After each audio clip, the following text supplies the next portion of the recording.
tout va bien dans le meilleur des mondes pour Kate Middleton. C'est en tout cas ce que laisse penser la duchesse de Cambridge malgré quelques préoccupations, notamment le fait que son frère James Middleton soit visé par une enquête financière concernant l'une des entreprises qu'il a montées. Kate Middleton est-elle inquiète? Si la duchesse de Cambridge est récemment apparue le sourire aux lèvres aux côtés du prince William dans les tribunes du tournoi de Wimbledon, la maman de George, Charlotte et Louis est en réalité bien plus tracassée. Si ses parents Carol et Michael Sans sont sortis haut la main dans leur business de société de fête, son frère James, lui aussi piqué par l'entrepreneuriat, ne gère pas aussi bien. Comme le révèle le très sérieux Daily Mail, Boomf, l'une de ses anciennes sociétés, fait l'objet d'une enquête de la brigade financière après un paiement suspect de 52 000 livres, un peu plus de 60 000 euros, NDLR, en carte bleue. Pour rappel, Boomf, société de personnalisation de marshmallows, a fait faillite.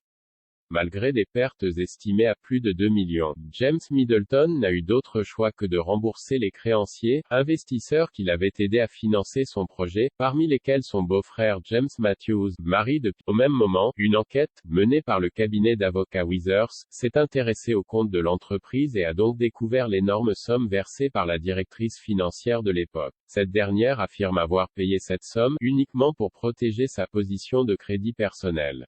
En pensant bien faire, la fautive a finalement fait tout l'inverse. Le créancier n'aurait pas dû recevoir cet argent et nous le réclamons.